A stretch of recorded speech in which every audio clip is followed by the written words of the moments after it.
Alors, shalom à vous, c'est toujours votre frère Yachara et c'est la deuxième partie de la vidéo, le péché et la repentance. Alors, donc, on est arrêté ici, on a lu Acte 5, verset 30a. On devrait s'arrêter à. Je vais relire au moins, qu'on garde au moins le fil. C'était Acte, Acte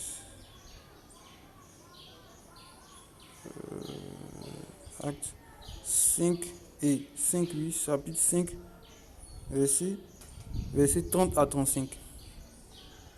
Verset 30, bon, on va pas aller jusqu'au verset 35, mais on va s'arrêter à partir du verset 32. Donc, le Dieu de nos pères ressuscita Yahushai, que vous avez tué, pendu à un arbre. C'est lui que Yahweh a exalté par sa main droite pour être prince et sauveur, pour donner la repentance à Israël et le pardon des péchés. Donc, Yahushai est venu pour donner la repentance à Israël. Il n'est pas venu pour donner la repentance au monde entier. Et ça, c'est une parole, quand tu dis, les gens te disent non, tu as des choses, alors que c'est la vérité. On continue, je vais lire encore un autre verset.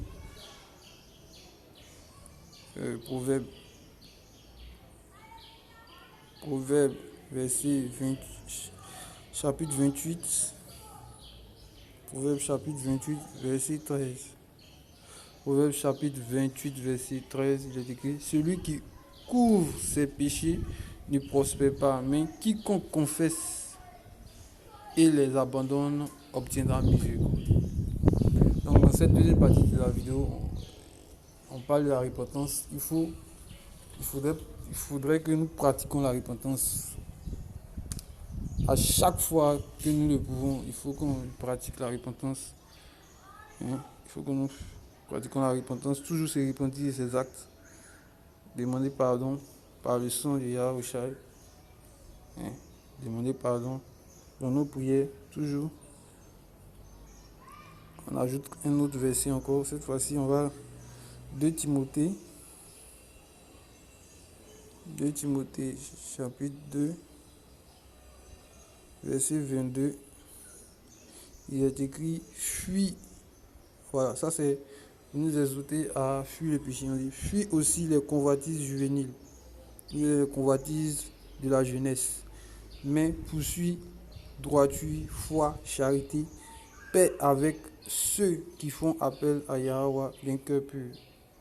Donc nous demandons dans ces versets, nous exhorte à fuir tout ce qui est convoitise de la jeunesse, tout ce qui est plaisir de la jeunesse, et à poursuivre la droiture, garder la foi, pratiquer la charité.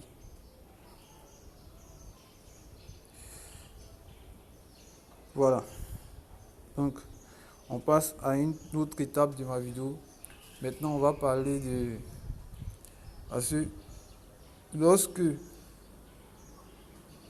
tu pêches et que tu ne te réponds pas, ne te dis pas, tu dois t'attendre certainement à un châtiment. Parce que Yahweh est un Dieu, c'est un juge. C'est un juge. Donc, le premier verset pour nous interpeller sur la sévérité de ce juge-là. C'est-à-dire, lorsqu'il a fait son jugement, on ne peut plus revenir là-dessus. Donc, je vais lire un verset, on dit Hébreu chapitre 10. Ça, c'est mon frère Yarazakal qui m'a montré ce verset. Je salue au passage. Il fait un boulot vraiment, un véritable prophète. Hébreu 10, verset 31, je crois bien. Hébreu 10, verset 31, on dit: c'est une chose effroyable que de tomber entre les mains du Dieu vivant. Et le Dieu vivant, c'est Yahweh. C'est une chose effroyable de tomber entre ses mains. Donc, lorsque on transgresse, nous transgressons ses lois.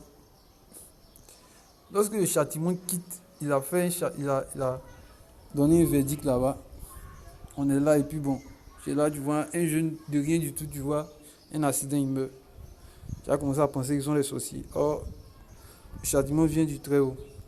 Donc faisons attention. Nous devons nous repentir à chaque fois.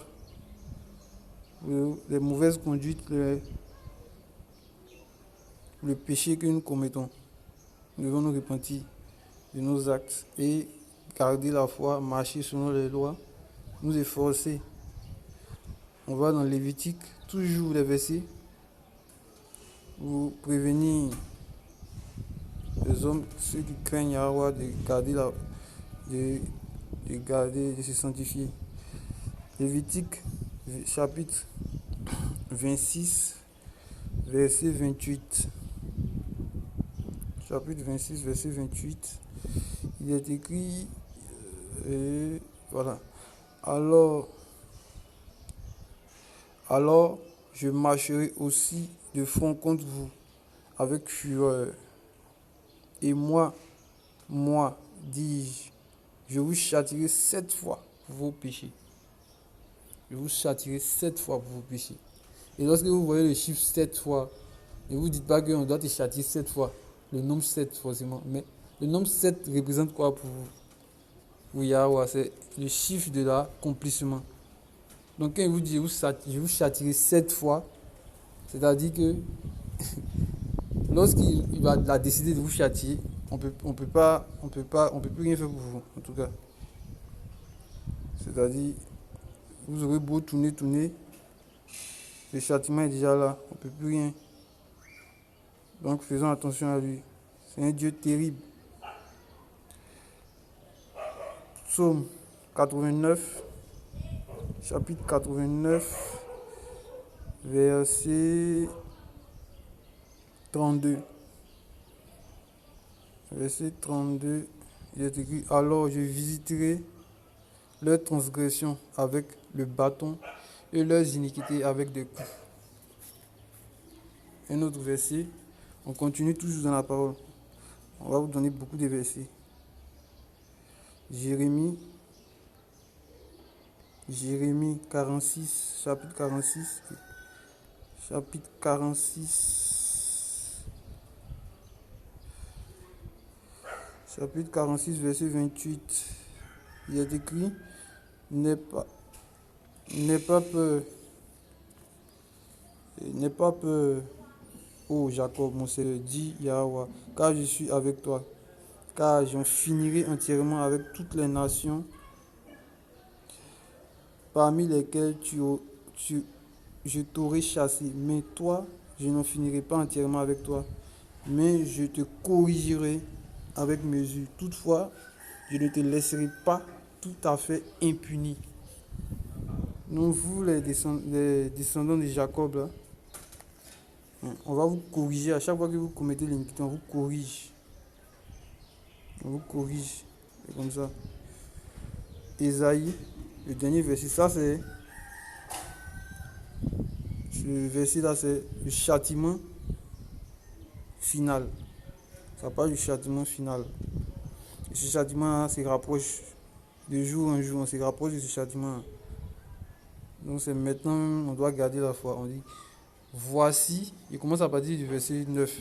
Voici le jour de Yahweh arrive, cruel, avec fureur et ardeur de courroux, pour réduire le pays en désolation, et il en exterminera les pécheurs.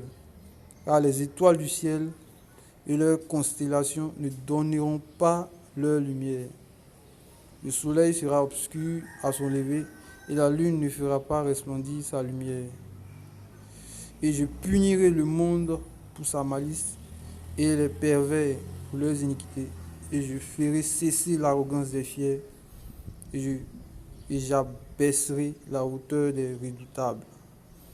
Et je ferai qu'un homme sera plus précieux que l'or fin, c'est-à-dire un homme plus cale doré d'Ophir, plus qu'une cale dorée d'Ophir. C'est pourquoi je ferai trembler les cieux, et la terre se déplacera de sa place par la colère de Yahweh des armées et au jour de l'ardeur de son courroux. Donc au jour de son courroux là, lorsque le jour de son courroux va arriver, il n'aura aucun moyen pour ceux qui ne seront pas dans le livre d'être épargnés. Alors la dernière partie de cette vidéo, je vais lire un verset, un chapitre qui est dans la Bible Tob, une Bible que j'ai dans mon portable, mais cette Bible contient les apocryphes. Et dans cette Bible, il y a une prière, la prière de Manassé. C'est une très bonne prière. C'est une très bonne prière. Bon. Je vais lire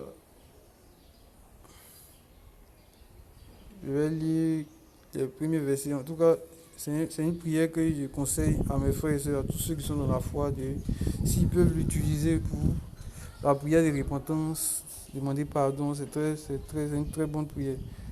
Prière de Manassé. On dit, Yahweh, Seigneur, souverain, Dieu de nos pères, d'Abraham, d'Isaac, de Jacob et de leur juste descendance. Toi qui as fait le ciel et la terre, avec toute leur beauté. Toi qui as entravé la mer par la parole de ton commandement. Toi qui as fermé l'abîme et l'a scellé par ton nom redoutable et glorieux. Et devant qui tout frémit et tremble face à ta puissance. En effet, la magnificence de ta gloire est insoutenable, irrésistible, et ta colère qui menace les pécheurs. Mais incommensurable et insondable est la miséricorde de ta promesse. Car c'est toi, Yahweh, de très haut, compatissant, lent à la colère et plein de miséricorde, qui se répand des maux qui frappent les hommes. Toi donc, Yahweh, Dieu des justes, tu n'as pas établi le repentir pour les justes, pour Abraham, c'est-à-dire Abraham, Isaac et Jacob, qui n'ont pas péché contre toi, mais tu as établi le repentir pour moi, pécheur, parce que j'ai commis des péchés plus nombreux que le sable de la mer. Mes transgressions se sont multipliées, Yahweh. Elles se sont multipliées et je ne suis pas digne de lever les yeux vers toi, voir la hauteur du ciel à cause de la foule de mes péchés. Je suis trop accablé sous le grand poids de mes chaînes pour relever la tête à cause de mes péchés. Il n'est pas pour moi de pardon, car j'ai provoqué ta colère et j'ai fait ce qui est mal à tes yeux, en commettant des abominations et en multipliant des objets d'horreur. Mais maintenant, je plie le genou de mon cœur en implorant ta bonté. J'ai péché, Yahweh. J'ai péché et mes transgressions, moi je les connais. Je te supplie et je t'implore, pardonne-moi, Yahweh. Pardonne-moi, ne m'anéantis pas à cause de mes transgressions. Ne garde pas de ressentiment pour l'éternité face au mal que j'ai fait. Ne me condamne pas jusque dans les profondeurs de la terre, car tu es, Seigneur, le Dieu des cieux, de ceux qui se répandent. Et moi, tu montreras ta bonté, car en moi tu montreras ta bonté, car tout indigne que soit, tu me sauveras dans ta grande miséricorde. Et je te louerai sans cesse tous les jours de ma vie, car toute la puissance des cieux te loue et la gloire t'appartient pour l'éternité. Amen. Alors, je suis à la fin de ma vidéo. Je vous remercie pour ce partage. J'espère que vous avez été édifiés. Shalom, shalom à tous les prophètes. Kalayam Yahweh, Bachem Yahweh, Shalom.